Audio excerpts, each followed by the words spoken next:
نحمدہ و نصلی علی رسولہ الکریم، اما بعد، فاعوذ باللہ من الشیطان الرجیم، بسم اللہ الرحمن الرحیم۔ قال اللہ تبارک و تعالی فی القرآن المجید والفرقان الحمید، سبحان الذی اسری بعبدہ لیلا من المسجد الحرام الی المسجد الاقصی، صدق اللہ العظیم وصدق رسولہ النبی الکریم الامین، ان اللہ وملائکتہ یصلون علی النبی یا ایھا الذین آمنوا صلوا علیہ وسلموا تسلیما۔ پڑھیے اللہم صلی علی سیدنا مولانا محمد مبارک وسلم وصلوا علیہ۔ میرے بھائیو، اللہ تبارک و تعالیٰ نے حضور علیہ السلام کو جو کمالات عطا فرمائے ہیں وہ بے شمار ہیں۔ ان کمالات میں سے ایک معجزہ، ایک خصوصیت یہ بھی ہے کہ اللہ تبارک و تعالیٰ نے حضور علیہ السلام کو اپنا قرب خاص عطا فرمایا۔ جہاں موسیٰ علیہ السلام کلیم اللہ کی بارگاہ میں عرض کرتے ہیں، ربی آرنی، مولا میں تجھے دیکھنا چاہتا ہوں، میں تیری زیارت کرنا چاہتا ہوں۔ اللہ نے فرمایا لن ترانی موسیٰ تو مجھے ہرگز نہیں دیکھ سکتا۔ نبی کریم علیہ السلام نے اللہ تبارک و تعالیٰ کی بارگاہ اقدس میں یہ عرض نہیں کیا اللہ میں تجھے دیکھنا چاہتا ہوں، بلکہ اللہ رب العزت نے جبریل امین کو حکم دیا، جبریل جی رب جلیل میرے محبوب کو لے آؤ، جنت سے ایک براق لے لو، 70,000 فرشتوں کی جماعت لے لو اور میرے محبوب کو بلا کے آؤ۔ آج اپنے محبوب کو قرب خاص میں بلانے کا ارادہ ہے۔ نبی اکرم نور مجسم علیہ السلام کو جب معراج کرائی گئی، وہ تاریخ کیا تھی؟ وہ رجب کی 27ویں تاریخ تھی۔ قدر اس میں علماء اکرام کے اختلاف ہے، لیکن مشہور تاریخ یہی ہے کہ وہ 27ویں کی رات تھی۔ معراج جسمانی ہوئی یا پھر خواب میں کرائی گئی؟ میرے بھائیوں، خواب میں تو کئی مرتبہ حضور علیہ السلام کو زیارت ہوئی، لیکن جسمانی معراج ایک مرتبہ حضور علیہ السلام کو کرائی گئی ہے، اور وہ اس آیے مقدسہ جو میں نے تلاوت کی ہے اسے ثابت ہوا۔ سبحان الذی اسری بعبدہ، عبد کا جو لفظ ہے یہ روح اور جسم پر اطلاع کرتا ہے۔ اگر خواب میں معراج کرائی جاتی تو پھر عبد کا لفظ استعمال نہ ہوتا۔ نمبر 2، اگر خواب میں معراج کرائی جاتی تو کبھی بھی مشرکین مکہ اعتراض نہ کرتے۔ خواب تو کسی کو بھی آ سکتا ہے، تو انہوں نے اعتراض اس لیے کیا کہ نبی کریم علیہ السلام نے فرمایا کہ میں نے مسجد حرام سے مسجد اقصیٰ تک کی سیر کی ہے اور آسمانوں کی سیر کی ہے۔ تو وہ سوچے کہ کیسے سیر کی ہے، یہ تو ممکن ہی نہیں ہے۔ جانے کا 1 مہینے کی مسافت، 1 مہینے کی آنے کی مسافت، 2 مہینے کا سفر، اور پھر یہ حضور علیہ السلام نے کیسے کر لیا؟ تو اس لیے کفار مکہ نے حضور علیہ السلام پر باتیں کسنا شروع کر دی۔ چلتے ہیں واقعہ معراج کی طرف، ڈیٹیل سے کلام کرتے ہیں، اور میں کوشش کروں گا اس انداز میں واقعہ معراج سمجھا سکوں تاکہ آپ کو آسانی سے سمجھ آ سکے۔ میرے بھائیوں، 2 روایتیں ہیں۔ ایک روایت یہ ہے کہ حضور علیہ السلام ام ہانی کے گھر تشریف فرما تھے۔ دوسری روایت یہ ہے کہ آپ حتیم کعبہ میں آرام فرما تھے۔ اب ہم ان روایات میں تطبیق اس طرح دیتے ہیں کہ حضور علیہ السلام ام ہانی کے گھر تھے، لیکن جب نبی کریم صلی اللہ علیہ وسلم وہاں سے چلے، حتیم کعبہ آئے اور وہاں پر آ کر سو گئے، تو جبریل امین علیہ السلام براق اور لے کر اور 70,000 فرشتوں کی جماعت کو لے کر حضور علیہ السلام کی بارگاہ میں آئے۔ جب حضور علیہ السلام سو رہے تھے تو حضور علیہ السلام کو جگانے کے بعد عرض کی کہ آج قرب خاص میں بلانے کا ارادہ ہے، تو آج ہمارے ساتھ آپ تشریف لے جائیں۔ مبارک چاک کیا گیا، یعنی اس حلقوم سے لے کے ناف تک حضور علیہ السلام کے سینہ مبارک کو چاک کیا گیا، دل مبارک باہر سونے کے تشت میں رکھا گیا اور اس کو آب زمزم سے دھویا گیا۔ ایمان اور نور کو اور حکمت کو حضور علیہ السلام کے سینہ مبارک میں جبریل امین نے انڈیل دیا۔ نبی کریم صلی اللہ علیہ وسلم کا سینہ مبارک ایمان و حکمت سے بھر گیا۔ حضور نبی کریم صلی اللہ علیہ وسلم نے سر پہ امامہ سجایا، سوہنا لباس پہنا، اور حضور علیہ الصلوۃ والسلام براق پر سوار ہوئے۔ جب حضور علیہ الصلوۃ والسلام براق پر سوار ہوئے تو براق شوخی کرنے لگا۔ جبریل امین نے فرمایا کہ اے براق، تم نہیں جانتے تمہارے اوپر جو شخصیت بیٹھی ہے وہ امام الانبیاء والمرسلین ہے۔ تو اس کی شوخی ختم ہو گئی۔ نبی کریم علیہ الصلوۃ والسلام نے براق کی تیزی کے بارے میں فرمایا، اس کی جہاں تک اس کی نگاہ پہنچتی تھی وہاں پر اس کا قدم پہنچتا تھا، اتنا تیز براق دوڑتی تھی۔ جب سفر کرنے لگے مکہ مکرمہ سے مدینہ منورہ پہنچے تو جبریل امین نے عرض کی، حضور مدینہ منورہ ہے، یہاں پر اتریے اور 2 رکعت نفل ادا کیجیے۔ نبی کریم علیہ الصلوۃ والسلام براق سے اترے اور حضور علیہ الصلوۃ والسلام نے 2 رکعت نفل ادا کی۔ اسی طرح سواری پر سوار ہیں حضرت عیسیٰ علیہ الصلوۃ والسلام کی جائے ولادت بیت اللحم پر حضور علیہ الصلوۃ والسلام نے نوافل ادا کیے۔ موسیٰ علیہ الصلوۃ والسلام کے جبل طور آئے جہاں پر اللہ تعالیٰ سے ہم کلام ہوتے تھے، وہاں پر حضور علیہ الصلوۃ والسلام نے نوافل ادا کیے۔ سفر رواں دواں ہے یہاں تک کہ حضور علیہ الصلوۃ والسلام بیت المقدس سرکار پہنچ جاتے ہیں اور آپ کا براق جو ہے وہ ایک پتھر سے باندھ دیا جاتا ہے۔ وہاں حضرت آدم علیہ الصلوۃ والسلام سے لے کر حضرت عیسیٰ علیہ الصلوۃ والسلام تک کے جتنے بھی انبیاء ہیں، سب کے سب انبیاء میرے محبوب کریم علیہ الصلوۃ والسلام کے استقبال کے لیے کھڑے تھے۔ نبی کریم علیہ الصلوۃ والسلام نے انبیاء اکرام علیہم الصلوۃ والسلام کی امامت کروائی۔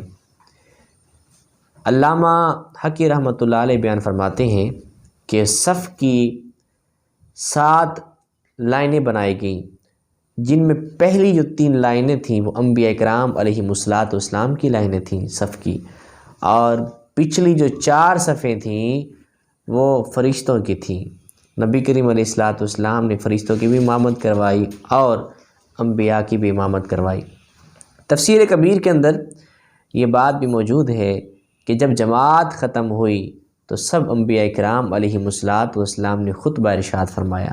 حضرت آدم علیہ السلام نے خطبہ دیا، حضرت ابراہیم علیہ السلام نے خطبہ دیا کہ میں اللہ کا شکر ادا کرتا ہوں کہ اللہ تبارک و تعالی نے مجھے اپنا خلیل بنایا، میرے لیے آگ کو گلزار کر دیا۔ اسی طرح حضرت داؤد علیہ الصلوۃ والسلام نے خطبہ دیا کہ میں اللہ کا شکر ادا کرتا ہوں، اللہ نے مجھے کتاب اور حکمت عطا فرمائی، میرے لیے لوہے کو موم بنا دیا۔ حضرت موسیٰ علیہ الصلوۃ والسلام جتنے بھی انبیاء تھے، سب انبیاء کرام علیہ الصلوۃ والسلام نے خطبہ ارشاد فرمایا۔ سب سے آخر میں حضور نبی کریم علیہ الصلوۃ والسلام نے خطبہ دیا، الحمدللہ الذی ارسلنی، کہ تمام تعریفیں اللہ تبارک و تعالیٰ کی ہیں جس نے مجھے سارے جہانوں کے لیے رحمت بنا کر بھیجا۔ الحمدللہ الذی ارسلنی رحمۃ للعالمین بشیرا و نذیرا للناس اجمعین، تمام تعریفیں اللہ کے لیے ہیں جس نے مجھے سارے جہانوں کے لیے رحمت بنا کر بھیجا اور تمام انسانوں کے لیے نبی بنایا اور بشیر اور نذیر بنا کر بھیجا، اور مجھ پر کتاب یعنی کہ قرآن مجید مجھے عطا فرمائے۔ ابراہیم علیہ الصلوۃ والسلام نے حضور اکرم علیہ الصلوۃ والسلام کا ہاتھ مبارک پکڑا اور فرمایا کہ ان کمالات کے سبب محمد صلی اللہ علیہ وسلم تم سب سے افضل ہیں۔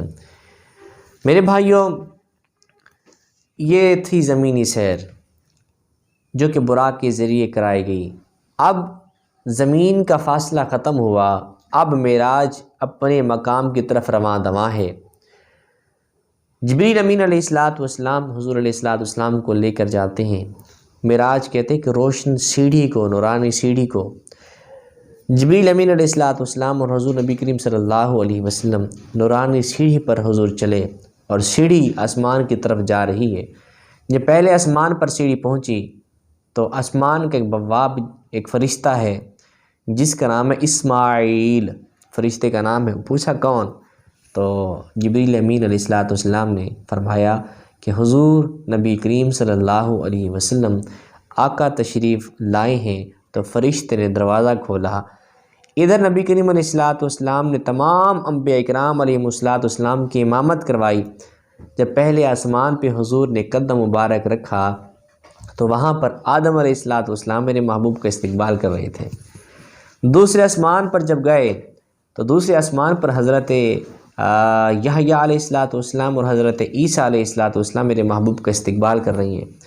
تیسرے آسمان پر حضرت یوسف علیہ السلام، چوتھے آسمان پر حضرت جناب ادریس علیہ السلام، اور پانچویں آسمان پر حضرت ہارون علیہ السلام، چھٹے آسمان پر حضرت موسیٰ علیہ السلام، اور ساتویں آسمان پر حضرت ابراہیم علیہ السلام نے میرے محبوب کریم علیہ السلام کا استقبال کیا۔ اور پھر سفر رواں دواں ہے، سدرۃ المنتہا تک جبریل امین میرے نبی کریم علیہ السلام کے ساتھ ہے۔ اور یہ جو سیر ہے، یہ ساری سیر ایک نورانی سیڑھی کے ذریعے ہوئی۔ سدرۃ المنتہا کے بارے میں حضور نبی کریم علیہ السلام فرماتے ہیں کہ سدرۃ المنتہا بیری کا درخت ہے۔ آقا فرماتے ہیں کہ اس کے جو پتے ہیں وہ ہاتھی کے کان کے برابر ہیں، اور اس کا جو پھل ہے وہ مقام ہجر کے مٹکے کے برابر اس کا پھل ہے۔ اگر میں عام مثال میں کہوں، یہ جو ہمارے پاس گھڑے ہوتے ہیں پانی والے، ان گھڑوں کے جتنا ایک پھل ہے، ایک دانہ ہے اس درخت کا۔ حضور نبی کریم علیہ السلام آقا فرماتے ہیں کہ وہاں پر آپ علیہ السلام نے بیت المعمور، فرشتوں کا کعبہ ہے، فرشتے اس کا طواف کرتے ہیں، 70,000 مرتبہ 70,000 فرشتے روزانہ بیت المعمور کا طواف کرتے ہیں، اور یہ بیت المعمور اگر نیچے آئے تو کعبہ کے اوپر آئے گا، یعنی بالکل ایک ہی ڈائریکشن ہے۔ نیچے حضور علیہ السلام نے انبیاء کی امامت کروائی، اور اوپر فرشتوں کی حضور علیہ السلام نے امامت کروائی۔ وما یعلم جنود ربک الا ھو، اور فرشتوں کی تعداد تو اللہ ہی بہتر جانتا ہے کہ کتنے فرشتے ہیں۔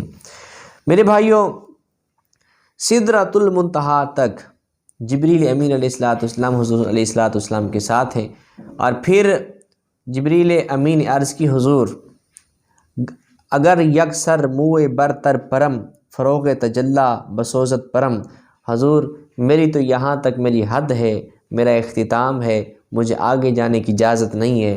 اگر میں آگے چلا گیا تو میں بال کے برابر بھی آگے چلا گیا تو میں جل جاؤں گا۔ آگے نورانیت اتنی تیز ہے کہ میں آگے برداشت نہیں کر سکوں گا۔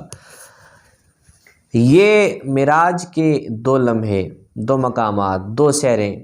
آگے تیسرا جو مقام ہے حضور علیہ السلام کو جو معراج کرائے گی، اسے اعراج کہتے ہیں۔ زمینی سیر کو اسراء، آسمانی سیر کو معراج، اور سدرۃ المنتہا سے آگے کی جو سیر ہے اس کو اعراج کہتے ہیں۔ اعراج کیسے ہوئی؟ رف کے ذریعے ہوئی۔ رف کیا ہے؟ ایک سبز رنگ کا تخت حضور علیہ السلام کی بارگاہ میں لایا گیا۔ حضور علیہ السلام اس تخت پر بیٹھے، اور وہ تخت اڑا اور اڑتا ہی گیا۔ اب حضور علیہ السلام کے آگے بھی نور ہے، پیچھے بھی نور ہے، دائیں بھی نور ہے، بائیں بھی نور ہے۔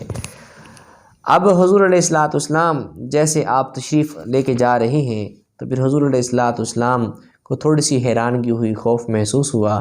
تو میرے بھائیوں، اس وقت حضرت جناب سیدنا صدیق اکبر رضی اللہ تعالی عنہ کی آواز میں آواز ہے، کف یا محمد فإن ربک یصلی، اے محمد ٹھہریے، آپ کا رب آپ پر درود پڑھ رہا ہے۔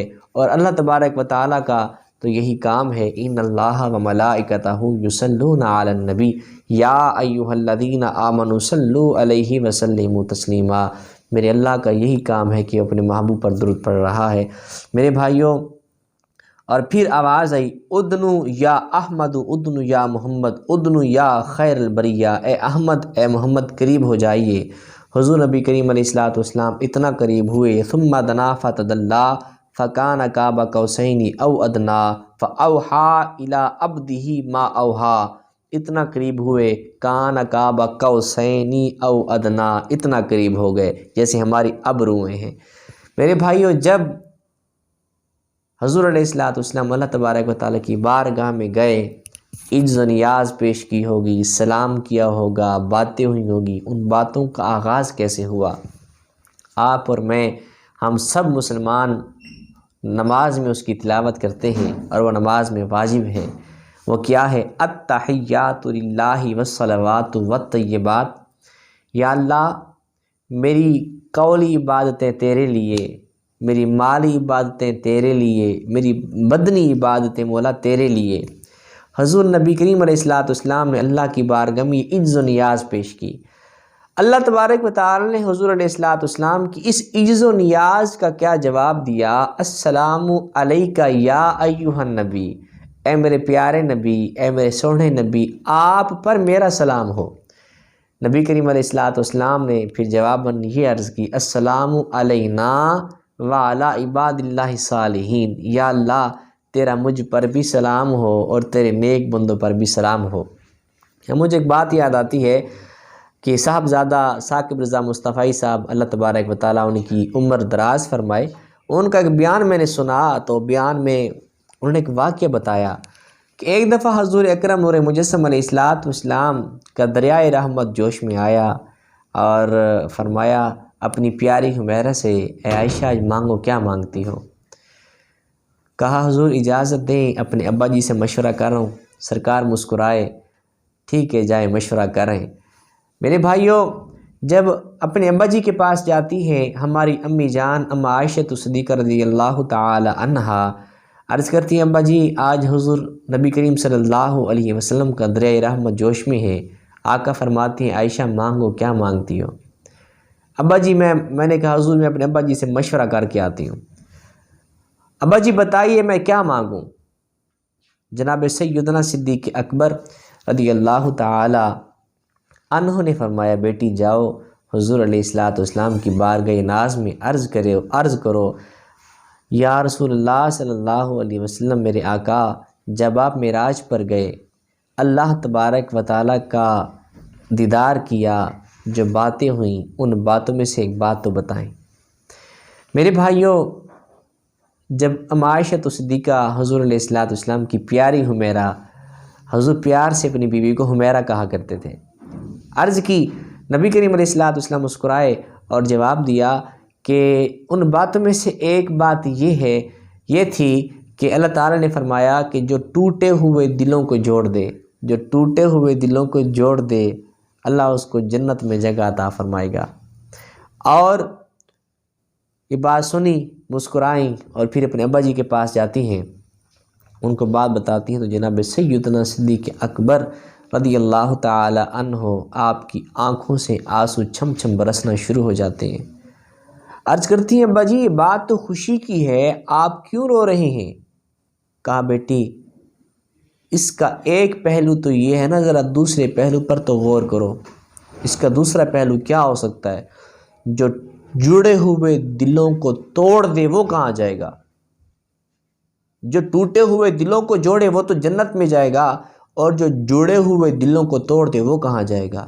وہ تو جہنم میں جائے گا۔ آج ہم کتنے دلوں کو توڑتے ہیں، آج دیکھیں بھائی بھائی سے جدا ہے، بہن بہن سے جدا ہے، اور اولاد ماں باپ سے جدا ہے۔ کس وجہ سے؟ صرف اسی زبان کی وجہ سے، ہمارے رویے اور ہمارے لہجے کی وجہ سے۔ اللہ تبارک و تعالی ہمیں سوچ سمجھ کر بولنے کی توفیق عطا فرمائے۔ حضور نبی اکرم نور مجسم علیہ السلام نے فرمایا جو بندہ مجھے دو چیزوں کی ضمانت دے دے میں محمد اس کو جنت کی ضمانت دیتا ہوں۔ پہلے نمبر پر فرمایا کہ جو مجھے زبان کی ضمانت دیتے میں اس کو جنت کی ضمانت دیتا ہوں، جو مجھے شرمگاہ کی ضمانت دے دے میں محمد عربی اس کو جنت کی ضمانت دیتا ہوں۔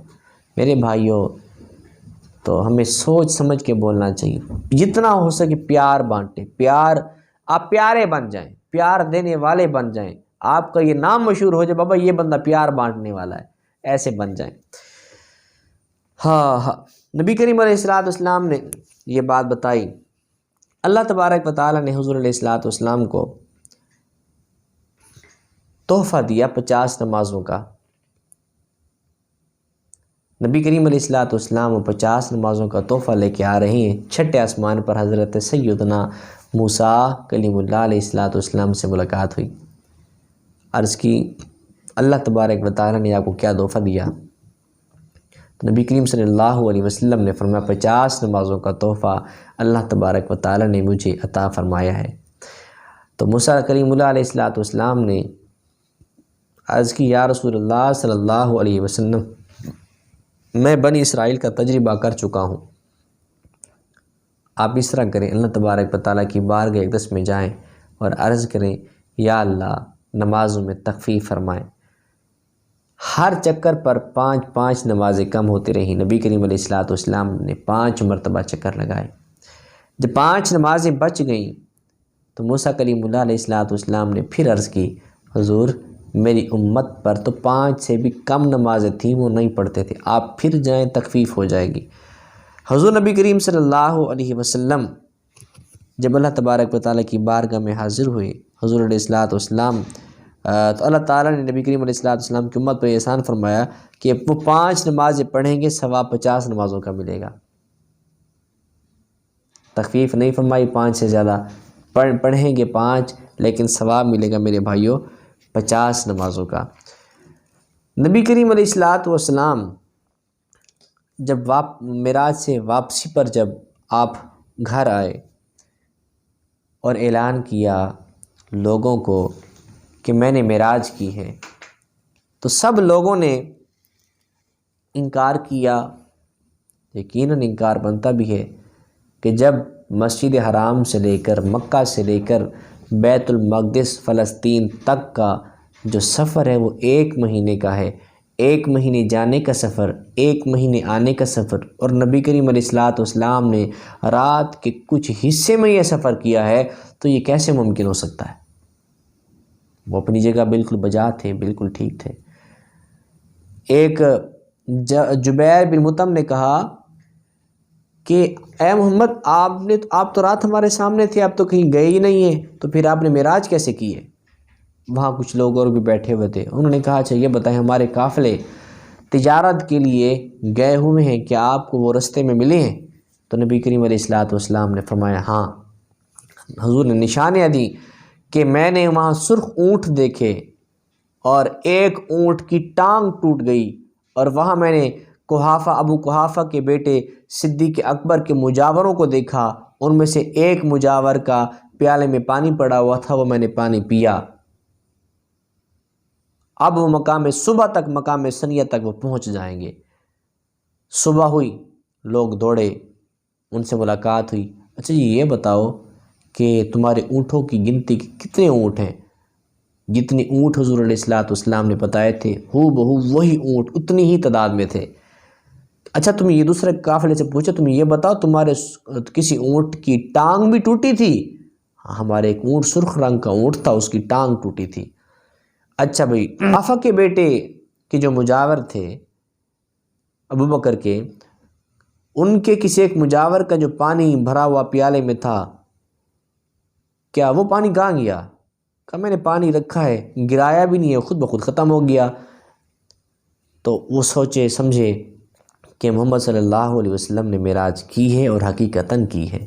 ابو جہل نے کہا کہ آپ نے کہا کہ آپ نے معراج کی ہے، ذرا مجھے بتائیں مسجد اقصیٰ ہے کیسی؟ اللہ تبارک و تعالیٰ نے پردے ہٹا دیے، حضور علیہ السلام مسجد اقصیٰ کو دیکھ بھی رہی ہیں اور بتا بھی رہی ہیں کہ ایسی ہے، ایسی ہے، ایسی ہے۔ میرے بھائیوں، نبی کریم علیہ السلام نے جنت کی سیر کی، جہنم کا معائنہ کیا۔ چند ایک باتیں یہاں پر کر کے ہم بات کو ختم کرتے ہیں۔ حضور علیہ السلام نے فرمایا کہ میں جنت میں گیا، میں نے ایک آہٹ سنی، میں نے کہا یہ آہٹ کس کی ہے؟ مجھے بتایا کہ یہ آہٹ بلال کی آہٹ ہے۔ رأیت کسریٰ، پھر میں نے ایک مال دیکھا جس کے صحن میں ایک حور بیٹھی ہوئی تھی، میں نے پوچھا یہ مال کس کا ہے؟ تو بتایا گیا یہ مال حضرت عمر فاروق رضی اللہ تعالی عنہ کا ہے۔ حضرت جلال الدین سیوطی رحمۃ اللہ علیہ خصائص کبریٰ میں روایت نقل کرتے ہیں، فرماتے ہیں کہ بلال حبشی کی اذان حضور علیہ السلام نے جنت میں بھی سنی۔ جب حضور سفر معراج سے واپس ہوئے تو سرکار علیہ السلام نے فرمایا بلا شبہ بلال کامیاب ہو چکے ہیں کہ میں نے ان کی جو آواز ہے وہ میں نے جنت میں سنی ہے۔ اور حضور علیہ السلام نے حوض کوثر کا بھی معائنہ کیا۔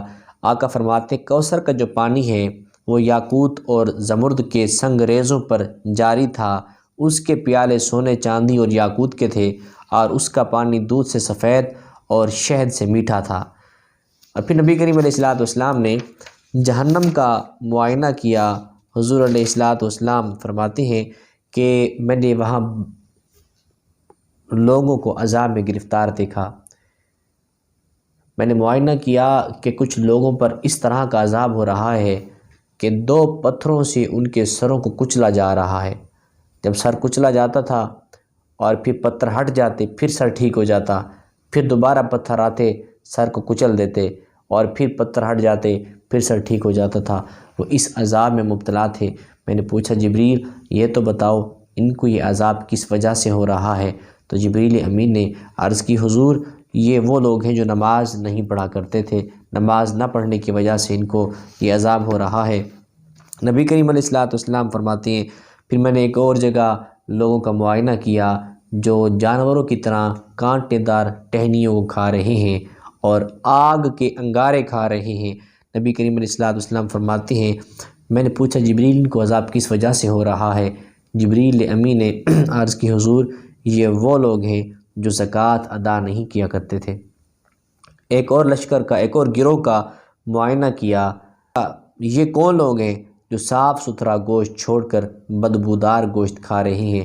عرض کی حضور یہ وہ لوگ ہیں جو اپنی پاکیزہ بیویوں کو چھوڑ کر دوسری جگہ بدکاری کیا کرتے تھے۔ اسی طرح غیبت کرنے والوں کو دیکھا کہ ان کے ناخن تانبے کے ہیں اور اپنے چہرے اور سینے کو نوچ نوچ کر وہ کھا رہے ہیں، یہ وہ لوگ ہیں جو غیبت کیا کرتے تھے۔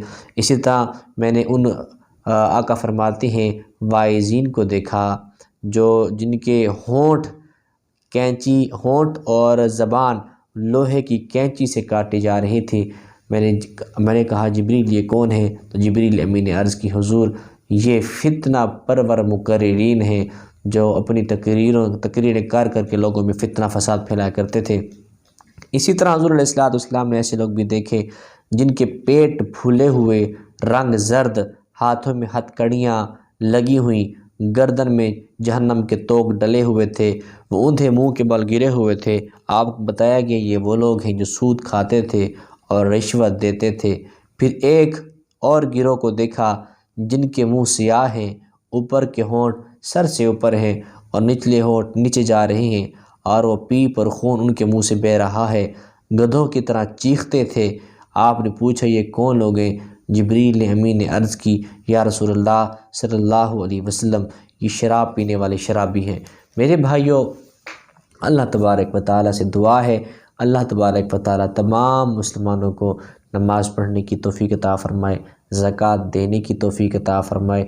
اللہ تبارک و تعالیٰ رشوت سے، چغل خوری سے، تمام برے اعمال سے مسلمانوں کو بچنے کی توفیق عطا فرمائے اور ہمیں ایسا کام کرنے کی توفیق عطا فرمائے کہ ہم جیسے اللہ تعالیٰ ہم سے راضی ہو جائے، بس اللہ تعالیٰ ہم سے راضی ہو جائے، اللہ کا رسول ہم سے راضی ہو جائے، ہماری دنیا بھی سنور جائے گی اور ہماری آخرت بھی سنور جائے گی۔ وآخر دعوانا ان الحمد للہ رب العالمین۔